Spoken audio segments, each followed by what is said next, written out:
Good morning, good afternoon, everybody. We can start our webinar. And thanks for having joined us in the first of this four webinar series. My name is Margot Betti, and I work for APRE, the Agency for the Promotion of the European Research, based in Italy. APRE is one of the organizations that compose the PICASSO project consortium. Now just a very brief overview of the topics that we will deal with during this hour. First, we will have a presentation from Jacques Maguet, founder and chairman of Interinnov, and a member of the board of directors of the 5G infrastructure public-private partnership. He is also a member of the steering board of the Network 2020 European Technology Platform, as well as the chair of the Fiber Mundus Committee. And he will give us an overview of the activities brought forward by the 5G PPP working group related to the pan-European trials. Then some highlights on the main features of the last H2020 call on EU-US cooperation on advanced wireless platform. Our second speaker is Yaning Zhu from the Dresden Technical University. Yaning manages and works with the PICASSO expert group on 5G. We will explain you in a few minutes what the expert group is about. Since now I will give you a very brief overview about the project PICASSO.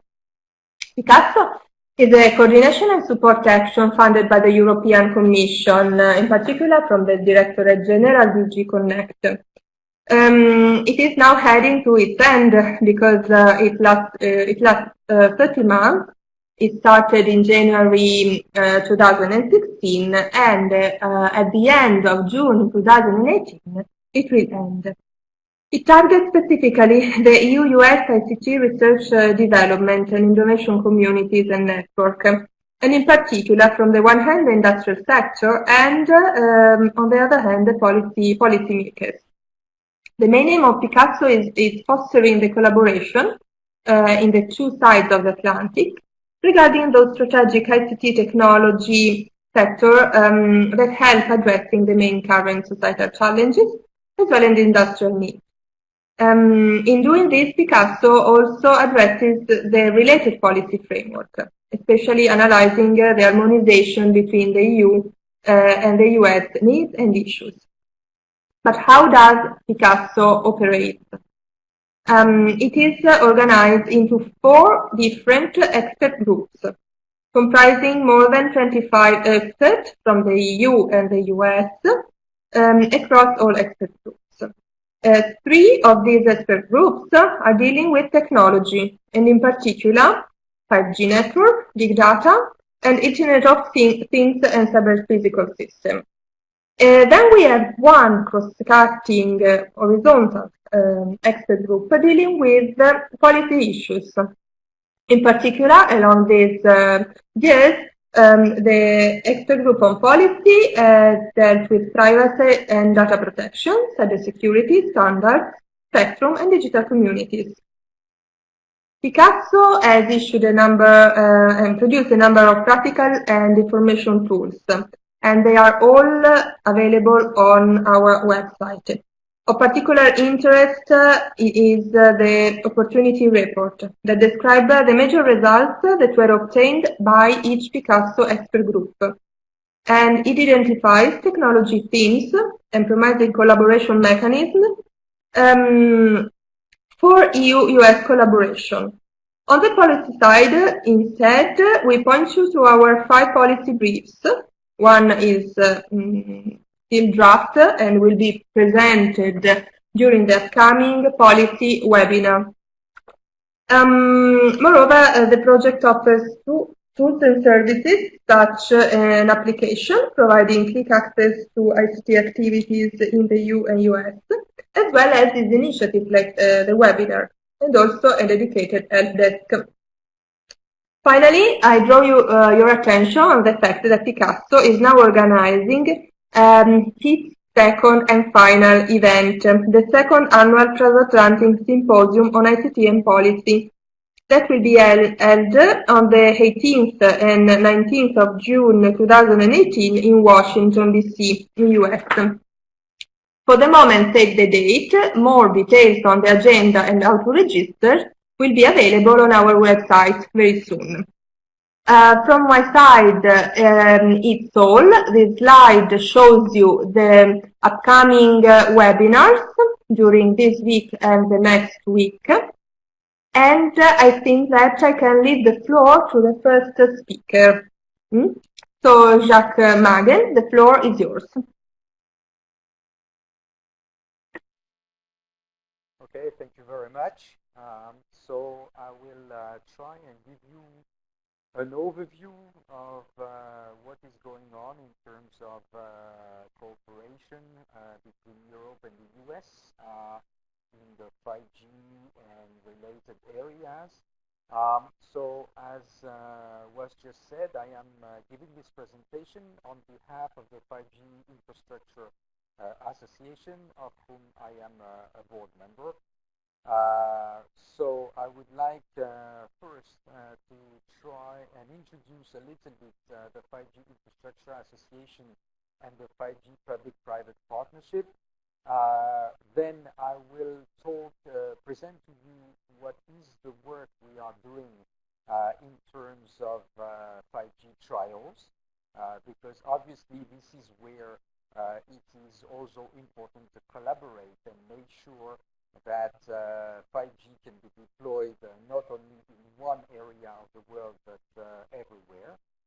And then I will finish my presentation by focusing on the current status and the next stages for EU-US cooperation in the area of 5G and beyond. So first of all, very briefly about the 5G Infrastructure Association.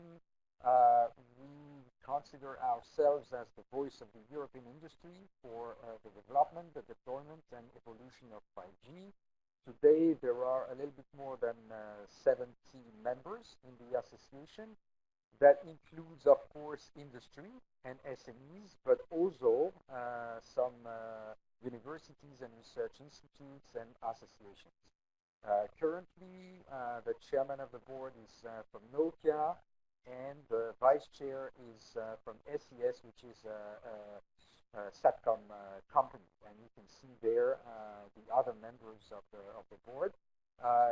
As an information, there are 2 SME representatives in the board, someone from Nextworks and myself from Intorica. So the main objectives of the association is basically that to represent Europe around the world in terms of whenever we speak about 5G. I'm not going to spend more time on that. So we can go to the next slide, please. Okay, so in terms of activities, once again, I don't want to go through the range of activities. I think the first one, I'm going to focus on that, on the trials and pilots. But then what I wanted to say is that in terms of international partnership, we have signed a memorandum of understanding with all these international associations from all over the world that you can see in the picture with the logos. And in particular, in the US, there is 5G Americas that represent not only the US, but both American continents. And actually, we have agreed in this memorandum of understanding to organize together what we call global 5G events. These events are organized twice a year. And actually, the next one is going to be next week, and is going to be held in the U.S. in Austin, in Texas, and it is hosted by 5G Americas, and there will be, of course, a number of speakers from the 5G Infrastructure Association and from 5G PPP projects, as well as from the other companies. So we can go to the next slide, please. Okay, this is the diagram. I just want to show you that we have governance in the 5G public-private partnership, where the 5G Association, represent what we call the private side, and then we manage that along with the European Commission, obviously, who is also funding the projects. And there is a number of working groups that you can see on the left. And I am going to focus today on the activities of the trials working group. But of course, if you are interested in other working groups, you can look at the 5GPPP website and see what they do. I will show you the link. And then on the right-hand side, you can also see the working groups that are handled directly by the 5GPPP projects. So these ones are usually more technical working groups. Let's go to the next slide. So this is another representation of the working groups. So it's just for your information. And I am going once again to focus on some of the activities of the trials working group. We can go to the next slide. So among the objectives of the trials working group, one of the main objectives is to define a 5G pan-European trials roadmap. Because, as I will explain a little bit later, there are basically 3 phases in the 5G public-private partnership. Phase 1 was to look at the technologies that are required for 5G networks.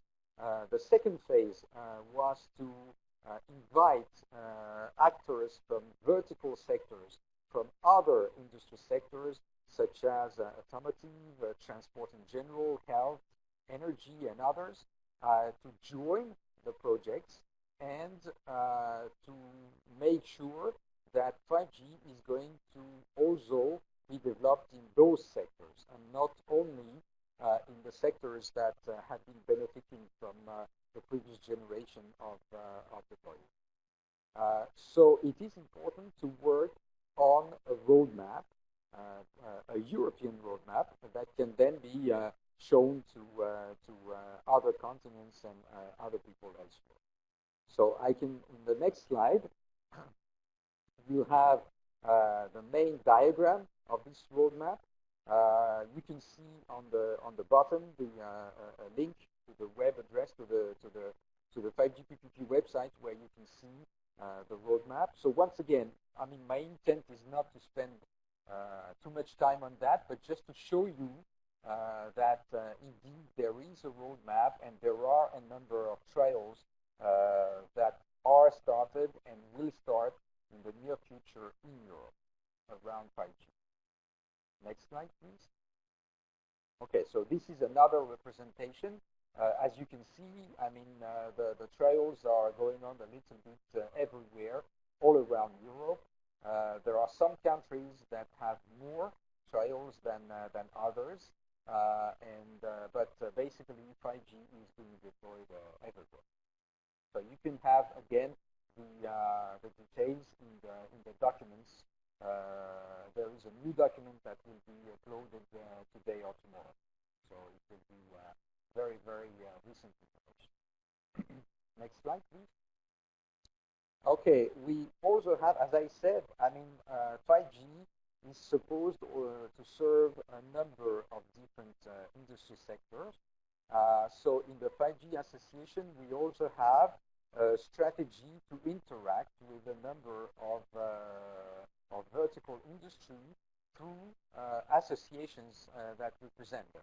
So it is quite important, because when we talk about trials, very often it is, if we want to demonstrate key features of 5G, say for automotive, then it is important that we have a trial that is about automotive and not about something that is of no interest to the automotive people. And that applies to the other sectors as well. So this is why the trials, the pilot trials, the deployment is very often also related to one or more of the industry sectors that you can see here on this slide. Next one, please. So this is again for further information. not to be detailed today. This is on the left-hand side, you have the list of projects, and then you have all the vertical stakeholders that participate in the project, and then the location of the different trails that are currently going on. So that is about phase 2, which are still limited in size in terms of pilot trials. Phase 3 is really when the large-scale pilot trials are going to start. Next one, please. Okay, so now I would like to come back and focus on the current status of the Europe-US cooperation. So on the one side, in Europe, we have this 5G public-private partnership, or 5G PPP, which has been initiated both by the European Commission and the European industry. And in fact, 5G PPP is really focusing on 5G. So this is 5G technologies in phase 1, then the involvement of verticals and some limited trials in phase 2. And now, in phase 3, we have the large-scale pilot trials that are starting. So there are 3 projects that have just been announced last week by the European Commission that have been selected that will form I would say, the infrastructure for the future trials. So that means that these are the 3 projects that will provide everything that is required for other projects to use for doing their own trials in the different vertical sectors. So that's how it has been organized. So it is the first stage of phase 3. And in November, there is another call for the projects that will actually perform the large-scale pilot trials in the different vertical sectors. So this is the situation in Europe. Now, in the US, the situation is a little bit different because the focus is, at least from the NSF side, which is the funding body in the US, the situation is as follows. They are not really focusing on 5G any longer. They are focusing more on beyond 5G and more especially on advanced wireless research. Their main instrument that was created, I think 6 to 8 months ago, is something that is called Platforms for Advanced Wireless Research, or POWER.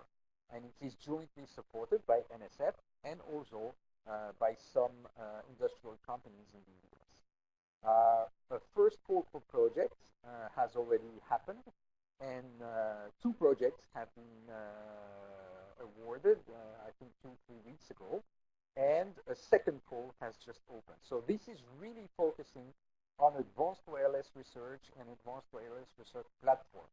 So it is not about 5G, but more about beyond 5G. Now, when we come back to Europe, actually, the 5G PPP is the largest chunk in the telecommunications projects. However, the EC is also supporting medium and long-term research projects, including some focusing on wireless technologies. So that is in addition to what is being done in the 5G PPP. So therefore, there are some projects that are also starting to address the beyond 5G scope. And actually, even when we look at some of the 5G PPP projects, especially the ones from phase 1 that we're looking at the technologies, some of them have actually already addressed some issues in terms of beyond 5G, although it was not, of course, their main objective. So if we go to the next slide. So if we look at what has happened in the past between Europe and the US, well, there has been some level of cooperation, mostly via public and private bilateral agreements. Here, I am just mentioning the workshops and sessions that have been organized with the participation of the European Commission and NSF. So, for example, if we look at last year, there was a specific EU-US Future Networks workshop that was, and especially an advanced wireless platforms track within this workshop that was organized within the Net Futures 2017 event that was held in April. And then later in the year, in October, the Visions for Future Communication Summit also involved speakers from Europe, from the US, and from other countries in the world. So there is some level of communication and of work together, but it's not so much actually at European level. There are some bilateral programs that are already working, for example, between Finland and the US, or between Ireland and the US, and that are actually more active, I would say, in terms of research than what has been happening at European level. So today, there is no real channel or instrument dedicated to supporting EU-US collaboration on 5G or beyond 5G or advanced wireless. So I'm going to tell you now what has happened very recently. So that's the next slide. So basically, in light of this situation, it's very interesting because the EC and NSF have decided to try and combine their efforts, and they have launched parallel call. So the call which was launched by the European Commission is within the ICT work program. It was called H2020, and it is focusing on fostering EU-US cooperation on advanced wireless platforms. So the deadline was April 21st, except if I'm mistaken. So it's just behind us, and I'll come back to that. But when we look at that, in fact, it's almost de facto aligned with the key themes of the Power initiative, rather than aligned with the 5G PPP. So it is rather complementary to the 5G PPP in the sense that it is not looking at 5G, it is more looking at beyond 5G and especially at advanced wireless platforms. So in this sense, it will quite well complement what the 5G PPP projects are doing at the moment. And in parallel, in the US, NSF, besides the Power projects that I mentioned already, has launched a few solicitations concerning research collaboration initiation, and research fellowships that are actually focusing on cooperating with Europe. So it's very interesting because I had, at least in this field, I had never heard of a try to coordinate calls both in the US and in the EC. So that's at least some progress on that side. And of course, in parallel, 5G PPP and the other projects continue in the US, and Power is also continuing, and they have just opened the second call. So now, what is going to happen now that these calls have happened? Hopefully, things will go a little bit further. So there will be one coordination and support action that will be selected by the European Commission as an outcome of the call. And really there, the focus is on supporting and strengthening the cooperation on advanced wireless research platforms between the EU and the US. So it is not supporting the actual research, because the actual research is already done in European projects, either in the 5G PPP or in other topics from the ICT work program. And then, obviously, in parallel, NSF will also select some projects out of its solicitations. I'm not exactly sure how many projects are going to be selected. And there, what is interesting is that the focus is actually rather on actual research or actual fellowships rather than coordination. So that means that this cooperation will start probably in Q3 or Q4, time for the projects to start. But at the same time, there is a difference between the calls and the way the European Commission and NSF work, that means that somewhat coordination is going to be challenging. But once again, I mean, at least in my view, it's really, really nice to see that there is some level of coordination happening between the European Commission and NSF in this field. Next one, please. So, before I finish my presentation, I also wanted to talk to you about what is going on in another area, which is not directly related to 5G, but which is actually complementary in the domain of IoT and smart cities. So there was an initiative that was launched a few years ago by the European Commission that was called the Future Internet Public-Private Partnership. And the outcome of this PPP was an open source platform which is called Fireware. And actually, we have been contributing very much with the US for the past 3-4 years, especially with NIST, the National Institute of Standards and Technology, and also with US Ignite. And what is interesting is that US Ignite is one of the operator of the Power Project Office. So I think it's interesting to see that it's the same players on both sides, and hopefully this can also strengthen the cooperation. So Fireware has already contributed to several documents that were released by NIST and was even mentioned in a document that was released by the White House. And why I wanted to tell you about this, because Fireware is just launching 2 pilot trials with US cities, and actually it is within an initiative that was initiated by NIST, so it is still in cooperation with NIST somewhat. And you have here the two trials that are being launched. So it is every time with European company and a city in the US. So the first one is called Wisetown. It's about an event management system. And the second one is about a solution for visually impaired people. So, I mean, if you want, again, I don't want to take too much of your time. So if you want to have more details on those 2 trials, you have the link which is available here.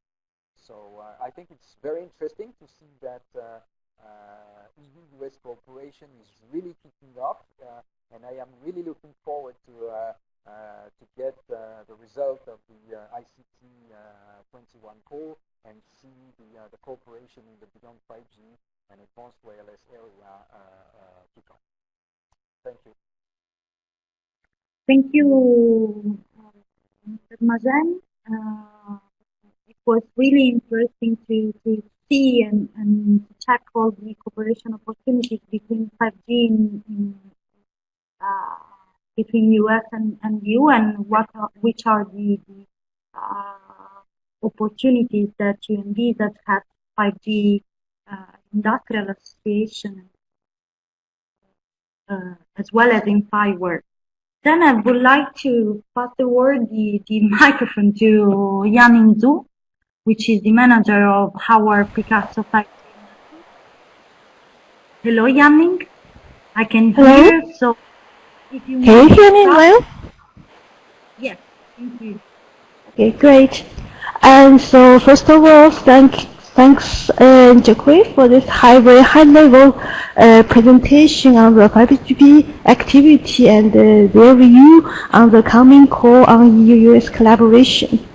So next, I'm going to first talk about the opportunities and the challenges we are facing, and that's based on the PICASSO project. And the last, we will provide also some analysis and recommendations for this upcoming call Jacques just talked about. So let's start the presentation. First, I just have a brief introduction for you on this PICASSO project and our expert group on 5G. So basically, now we have 8 experts that who are very actively in 5G research scenario at both EU and US sides. So if you're interested, you can find more information about our group member on PICASSO website. Next slide, please. Next slide. Okay, thank you. So before we start to talk about the opportunity between EU-US collaboration, we have to first understand what are the challenges, non-technical ones. So first of all, as we possibly have taken granted in EU that our, for example, Horizon 2020 instrument, most industry partners can join. This is not the case at the US side for public funding agencies. So in rule, they are not allowed to fund any commercial and industry research. Only exceptions are DARPA and Department of Energy. So basically our 5G wireless research is not that highly related to Department of Energy, and for DARPA they have a very different rule for participation and submission. So maybe not the most ideal case for EU participants to have a large-scale collaboration. So this implies that, as Jacques mentioned before, there are already some bilateral agreements between EU member states like Finland and NSF, but it's pure academic. There's no any industry partners involved in the consortium. So this is one important thing to understand why it's very difficult to directly involve such a joint call, especially if industries from EU want to participate. It might be very unfair in the sense that US side industry cannot participate. Of course, they might be participate as associated partner with only feedbacks but not receiving any funding. So this is the case. So this is also why Finland NSF collaboration works. So the second issue is that in general, because we have talked to many peers in US, we feel that 5G is a really highly competitive areas. Basically, this is an important and highly specialized topic at both EU and the US side.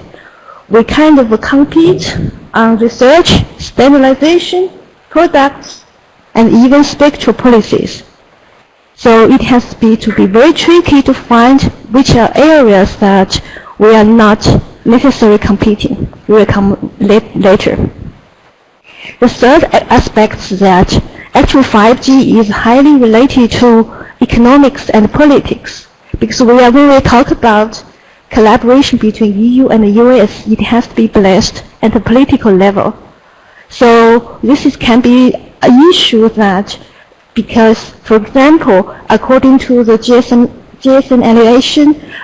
Alliance data, that the mobile technology and services has generated about 3.9% of GDP and 2.5 million jobs in North America in 2016. Similar figure also at EU. So it is, at the current environment, anything that relates to economic growth and employment can be very sensitive.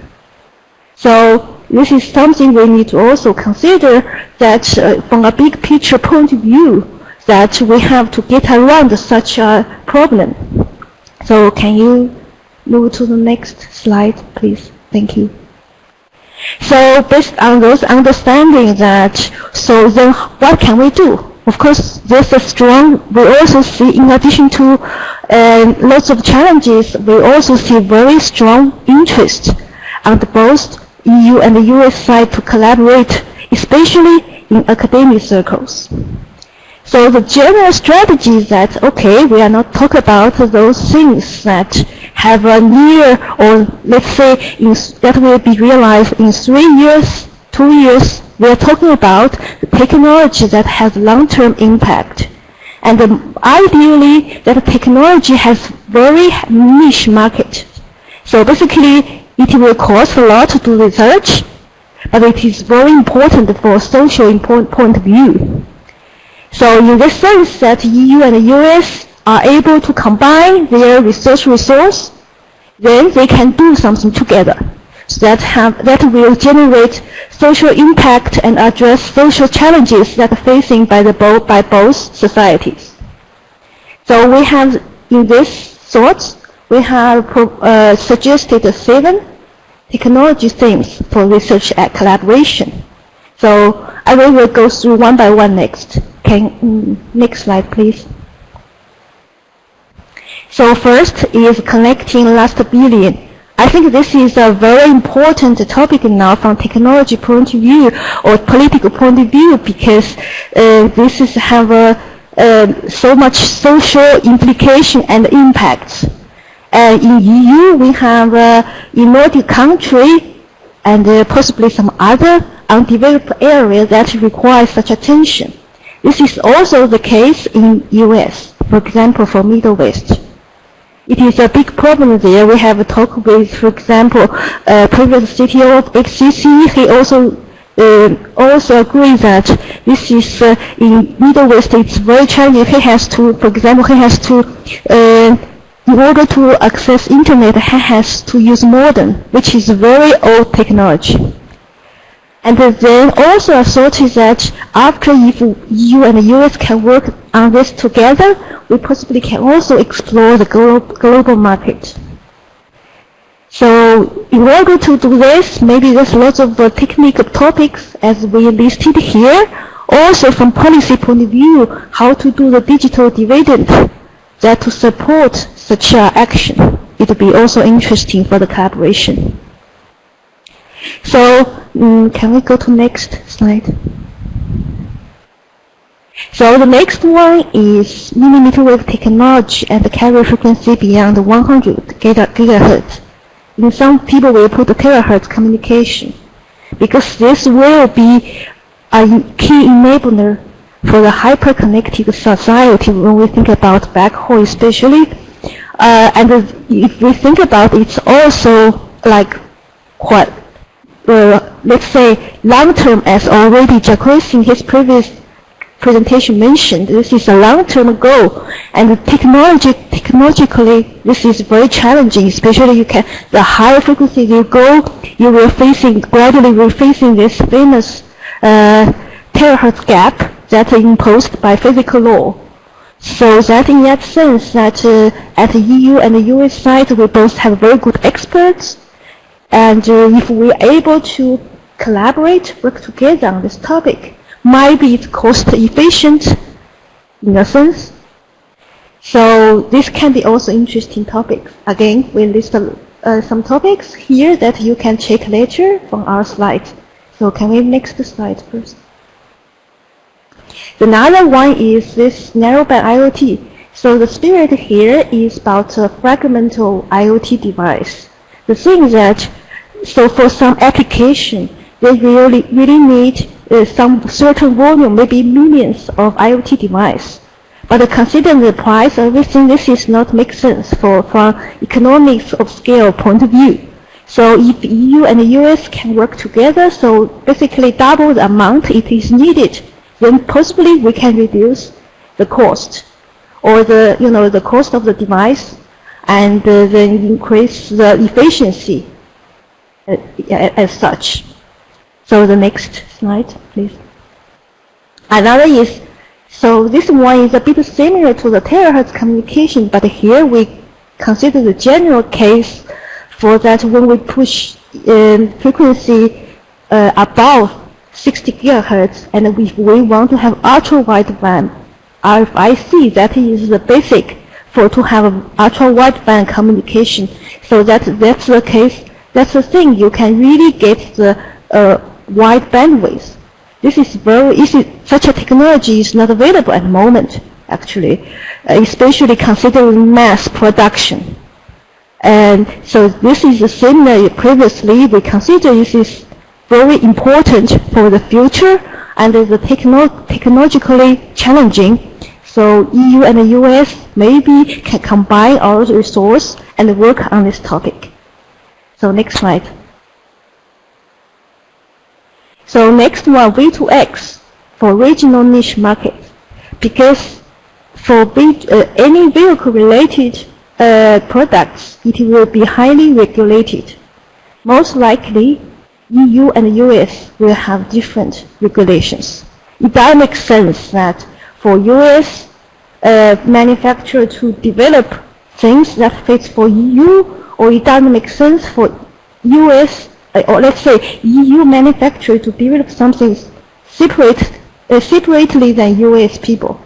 So in this sense that we consider this might be a very interesting idea to collaborate on this way, so that we can collaborate on those V2X chip design for when you are building this in a different region than sold it. For example, some BMW car was built in US but sold in EU, or vice versa. So next.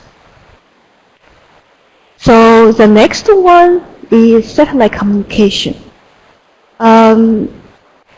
Because this one between Europe and US, we are connected by two oceans, Atlantic and Arctic. So this now it's come to the point that there's a strong need to connecting the oceans also. So because then it can enable many business cases, also safety measures, and also scientific research, so that people or research team or companies who are operating on those two oceans are able to connect it to the land all the time. So most likely this will be done by satellite communications. So this could be also something EU-US researcher can work together, and also for the government point of view to have harmonized regulations for supporting such cross-continental services. So next slide, please. So next is spectral farming. As we mentioned before, this it tends to be that the EU and the US side have very different approaches on how to use spectrum. We don't need to reach that point, but we are able. But EU-US researchers can do together is to provide a framework, the techniques that enables such access mechanisms and the spectral sharing approaches.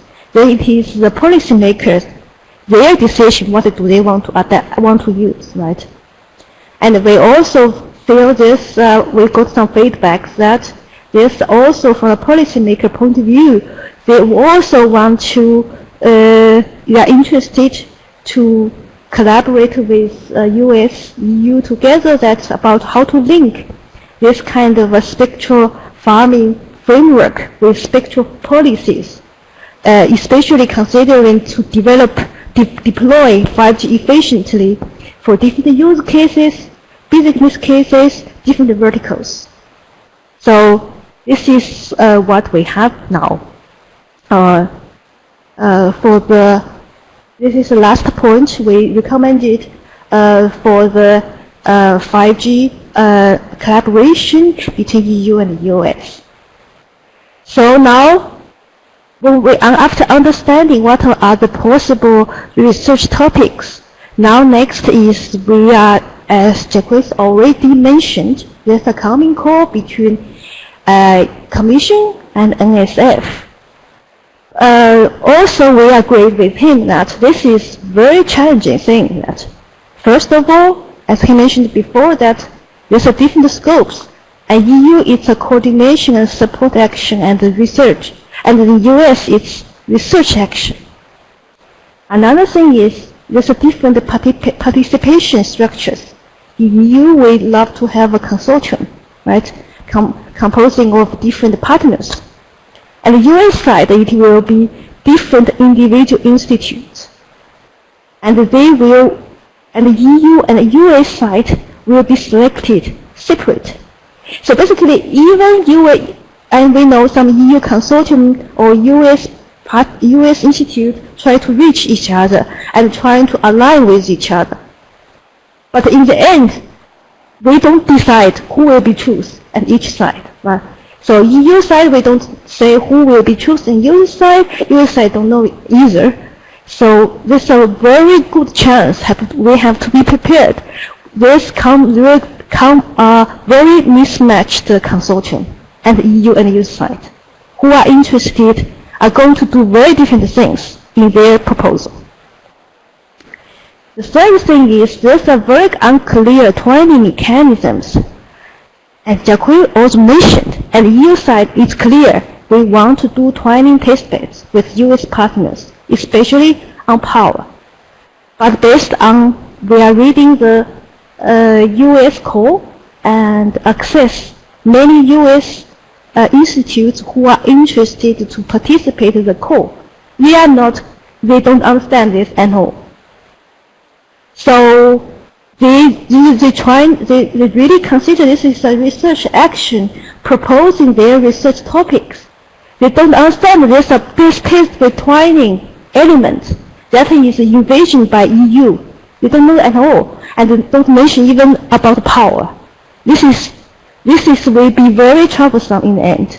So which means that there's a very good chance NSF will select many of those partners and the US side who have nothing to do with power. So next slide, please. So in this sense, we would provide some recommendations here. So first, I think it is very important to understand such a differences exist, and it's very, very important to build a mutual understanding and a common ground from the beginning. So for example, we would advise a consortium meeting must be held immediately after the funding is awarded on both sides. They need to talk together. What can they do together so that they satisfy their proposal on both sides? Lots of trade-off has to be made. And also, since US partners are generally funded for research, where EU partners are funded for coordination. So we would think it is possible in the end, makes sense for EU side to take slightly more coordination responsibilities than US partners. So basically we do the coordination, and then US partner just plug in. But of course, this has to be, again, negotiate and agreed between two sides. Because in the end, in spite of all those challenges, there's one single thing that we feel that can help in the end is this strong willingness to collaborate between EU and the US side. So in the end, so possibly they are able to compromise, for example, use other resources. For example, EU partners can use their research project results from the other projects to do the research collaboration with US partners. And the US partners, if some of them are very experienced in coordinate international events or workshops, all those things, they could also participate coordination goodwill. This is not that much clearly defined in their call. I have to emphasize this is not to organize workshops and test the twinning are not that specific. It is just one option in their call. This is not very clear to them at all. So this means that it's really from the beginning, both sides have to sit down and to talk about it. But nevertheless, we think this project will pave the way for the collaboration and the 5G beyond and 6G. For this, I want to make another comment about 5G because Jacques also mentioned about the 5G. Based on in our project, we have interacted with different parties in 5G. We realized in the end that US has a totally different definition of 5G than 5G in Europe. So most likely, the 5G beyond they are talking about is part of our 5G concept. So you have to also take that into account. If you are the lucky winner of this project, you have to first describe what is 5G beyond from the EU and US side. This is something you have to define from the beginning. Otherwise, there's a lot of misunderstanding. Because possibly you think you are talking the same thing, but in the end you are not. So this is my recommendations here. So next slide, please. So last, I would run a small commercial that we are going to hold the second annual Transatlantic Symposium on ICT and policy. The theme of this year is for smart and connected society. It will be held in Washington, D.C. in June. So according to this, the PICASSO project scope, it's not just about 5G. We also have IoT, CPS, and big data. So if you're interested, you are definitely invited to join us. It's a very central location in Washington, D.C., just very close to White House. I have a map here. Very close to White House and Washington Monument. And in January, we have two sessions. First, the 5G Beyond. Basically, it's about the PICASSO project, what we learned from the PICASSO project and the opportunity report, and what's the possible collaboration topics and the mechanism. And secondly, we are going to have a separate session, a special topic on terahertz communication. So you can see we have very good panelists from both EU and US side. So we will be happy to see you in Washington, D.C. Okay, that's all I have today. Thank you.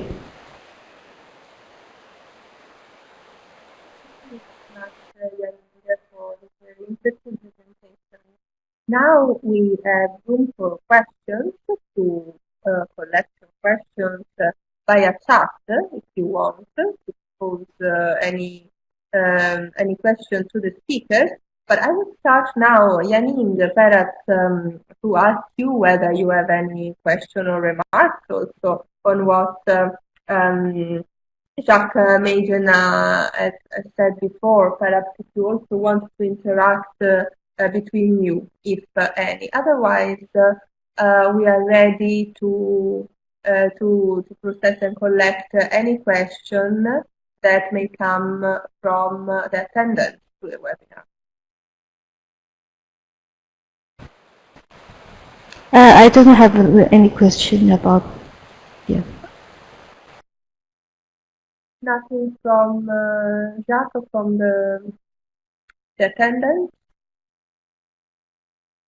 If sorry, I was fighting for the mute button. It's not really a question, it's more a comment. I think it's quite interesting to see that although we, of course, did not coordinate in our presentation, we concluded that these US corporations are quite challenging because of the same issues that we both raised. So I think it's challenging, but it is really good that something is happening. So let's hope for the best. Okay, great. Thank you for this. Actually, it's an informational context that is important. If nothing raises from the attendance, so I would